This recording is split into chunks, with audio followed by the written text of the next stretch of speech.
যুক্তরাষ্ট্রের পতাকা নিয়ে স্কাইডাইভিং করার সময় আকাশ থেকে আছড়ে পড়েছেন এক স্কাইডাইভার।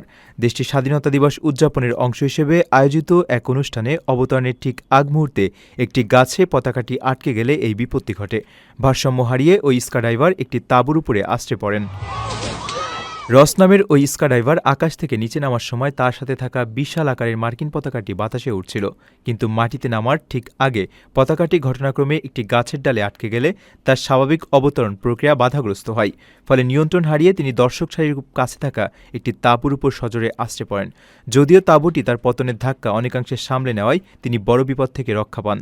এই ঘটনার পর আয়োজক কর্তৃপক্ষ জানায়, দুর্ঘটনার পর রস নিজে হেঁটেই মাঠের মাঝখানে আসেন এবং উপস্থিত দর্শকরা দাঁড়িয়ে করতালি দিয়ে তাকে অভিবাদন জানান। দর্শকদের প্রাথমিক উৎকণ্ঠা দূর করে আয়োজক সংস্থা জানায়, বড় কোনো শারীরিক ক্ষতি না হয় তিনি তার নির্ধারিত পরবর্তী শোগুলোতেও অংশ নেবেন।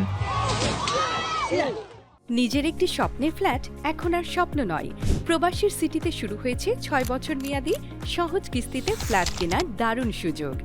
এক ঠিকানায় আধুনিক জীবনযাপনের সব সুবিধা, নিরাপদ, পরিকল্পিত ও বিদেশের মতো স্মার্ট পরিবেশ। আজই বুকিং করুন আপনার পছন্দের ফ্ল্যাট আর গড়ে তুলুন নিজের স্থায়ী ঠিকানা।